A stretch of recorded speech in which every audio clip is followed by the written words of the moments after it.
Welcome back to my YouTube channel online English Gurukul. तो स्वागत है आप लोग का हमारे इस YouTube channel online English Gurukul पे। तो हेलो माय डियर स्टूडेंट्स, तो कैसे आप लोग? आई होप आप सभी बहुत ही अच्छे होंगे। आई होप, मुझे लगता है कि आप सभी अच्छे होंगे और अपनी इस पढ़ाई को अच्छी तरह से एंजॉय कर रहे होंगे। तो आज मैं आपको बेसिकली टेंस ही कराने आया हूँ, क्योंकि अभी तो टेंस ही कुछ टेक्निकल बेसिकली बात की जाए आपको तो ये टेक्निकल का कोई भरोसा नहीं है भाई साहब। टेक्निकल ज़माने में क्या खराब हो जाता है, इसलिए मेरी वीडियो आपके तक पहुंचने में कुछ देरी हो जाती है, इसके लिए मैं माफ़ी मांगना चाहता हूं। तो चलिए अब आपको मैं वहीं से टेंस कराता हूं। प्रॉब्लम है? चलो, आपके पास कोई भी डाउट हो तो मैं आपको पहले ही भी बता देता हूँ।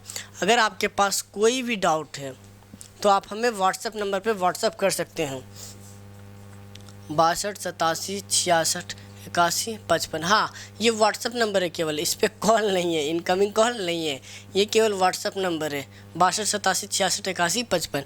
अगर जो किसी भी व्यक्ति को कोई भी डाउट हो इंग्लिश में तो आप हमें इस नंबर पे व्हाट्सअप कर सकते हैं।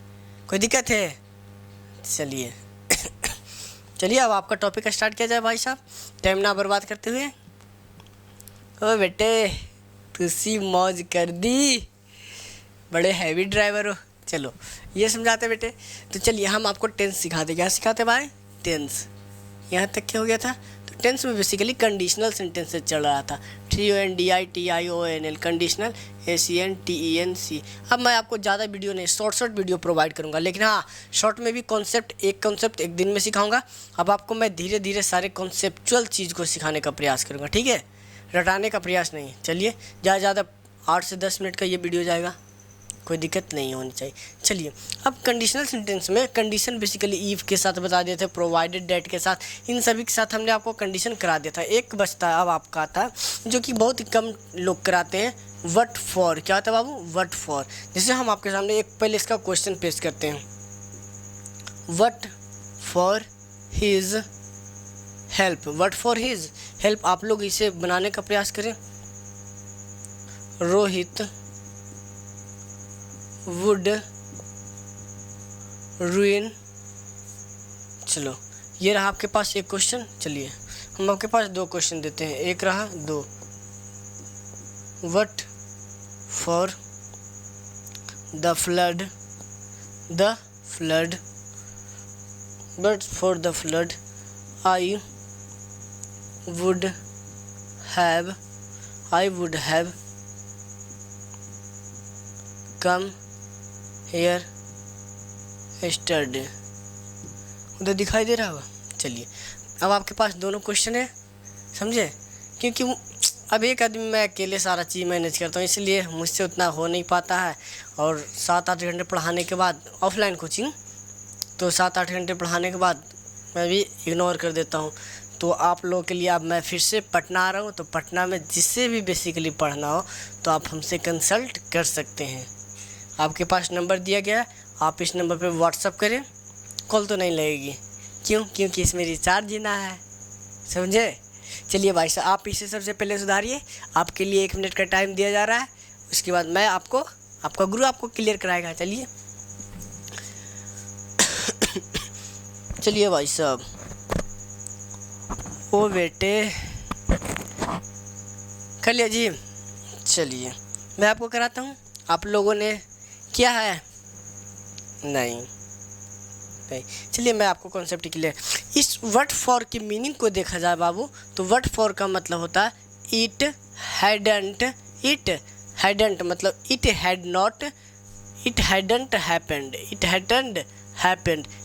इट हैडंट हैपेंड, मतलब ये कंडीशन में अप्लाई। व्हाट फॉर, देखो इसका पूरा पढ़ेगा। What for it hadn't happened his help, मतलब यदि ऐसा नहीं हुआ होता, यदि ऐसा हुआ होता, तो इसमें नॉट लगा है तो नहीं हुआ होता, यही ना होता जी। चलिए इतना दूर किसी को प्रॉब्लम है? चलिए अब इसको बनाते हैं। तो अब had plus third form of verb, ये हैड दिया है और इधर थर्ड फॉर्म ऑफ, तो इसका कंडीशन का रिजल्ट बनाने के लिए क्या यूज करते थे? तो हमने कहा अगर जो पास्ट ऑफ पास्ट में होता था तो subject plus would plus have plus third form of use करता था। तो क्या ये सही है? नहीं। तो इसका रिजल्ट लिखने के लिए ना ना ना ना ना वुड तो आएगा ही भाई साहब, उसके बाद हैव और उसके बाद थर्ड फॉर्म ऑफ वर्ब तो रूइंड।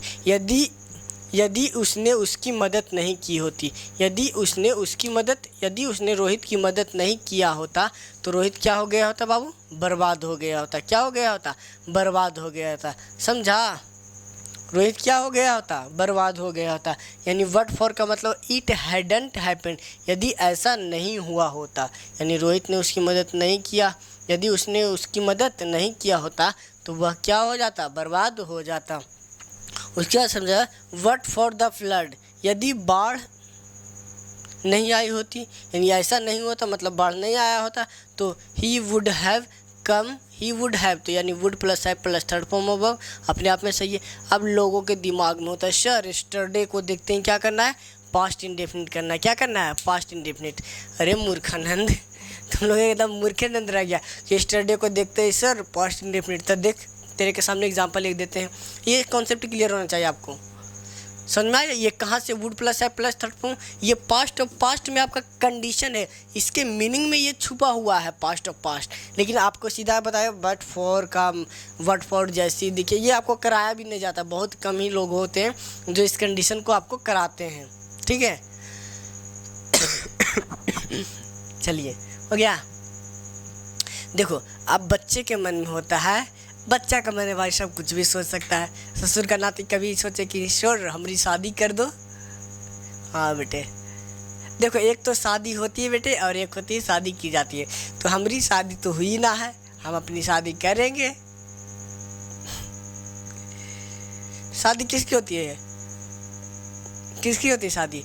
जो निठल्ला बैठा हुआ है ऐसे ही इधर उधर लपक तरह घूर रहा है तो उसका बेसिकली माँ बाप क्या करते हैं? अब इसकी शादी करानी पड़ेगी। लेकिन अब देखो, अब कंडीशन एक्टिव पैसिव में भी होता है, देखिएगा आपको सिखाएंगे।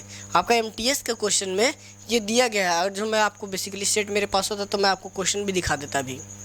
और जो मेरे पास सेट होता अभी एमटीएस का सेट बना आपको दिखा देंगे, खोजना पड़ेगा बुक, मैं अगले वीडियो में आपको पक्का दिखा दूंगा। एमटीएस के क्वेश्चन में बेसिकली दिया गया था पैसिव एक्टिव, ये कंडीशनल से नहीं दिया गया था। कंडीशनल एक्टिव में तो पैसिव में तो भी तो होगा। चलिए, तो ये रटने की चीज़ नहीं है। तो ये जैसे आप बच्चे की बात को करते हैं तो बच्चा देखते हैं सर यस्टरडे है पास्ट इंडेफिनिट। अच्छा पास्ट इंडेफिनिट कहाँ है भाई? बता, पास्ट इंडेफिनिट है कहीं? नहीं, पास्ट इंडेफिनिट नहीं है। लेकिन बच्चे के तो मन में एक ही होता है, बेटा 432 के तहत यस्टरडे तुमको जहाँ लिखा रहे तो 432 के तहत तुमको जहाँ भी यस्टरडे लिखा रहा है, जाओ बेटा यस्टरडे पास्ट इंडेफिनिट। अबे पास्ट इंडेफिनिट कहाँ है? तेरे सामने रटने की चीज़ कहाँ है बता? लेकिन फिर भी बच्चे के मन में होता है कि सर रूल लिखा दो रूल। मैं एक ही कॉन्सेप्ट अब आपको डेली कंटिन्यू एक ही कॉन्सेप्ट कराऊंगा, लेकिन आपको क्लियर पूरे अच्छे तरीके से करता हूँ। चलिए मान लीजिए हमने कहा आपके सामने ये हो गया आपका, मैं आपको मिटा देता हूँ ये एक कॉन्सेप्ट हुआ वर्ड फॉर। तो आपको हर एक दिन अलग अलग कंडीशन पढ़ाऊँगा। चलिए भाई साहब ये हो गया कंडीशन के लिए। अब अगला यूज किया जाए तो हमने कहा आई वॉच्ड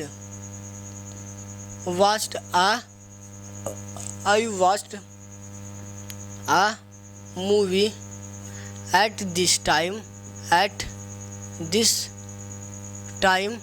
yesterday.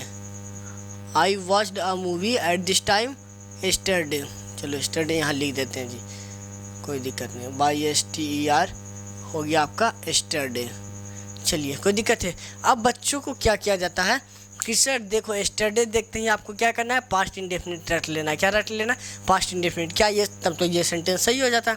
अगर तुम कह रहा है पास्ट इंडेफिनिट तब तो तुम्हारे हिसाब से ये सेंटेंस बिल्कुल सही है, बिल्कुल सही हो। मुबारक हो, आपने 7 करोड़ जीत लिया। अरे मूर्खानंद, सीखने का प्रयास करो बेटा, रटने वाले तो बर्बाद है ही। महाकाल की कसम रटने का प्रयास करते हो। बिहार में मैं जहाँ भी गया पढ़ाने के लिए ऑफलाइन कोचिंग, तो सबसे पहले तो लोग मुझे देखते हैं ये तो बुतरू है भाई, की पढ़ाएगा। पे बुतरू या एज कभी मैटर, किसी भी कार्य के लिए एज मैटर नहीं करता है, मैटर करता है आपका नॉलेज, आप किस तरह से सोचते हो। तो ये स्टडी को देखते ही बच्चा कहेगा सर, एक सर ने बताया है सर प्रेजेंट पास्ट इंडेफिनिट का कीवर्ड होता है स्टडी, स्टडी को देखते ही पास्ट इंडेफिनिट, तब लगा वो। लेकिन टाइम की बात करें तो टाइम हमारे पास दो तरह का टाइम होता है बाबू।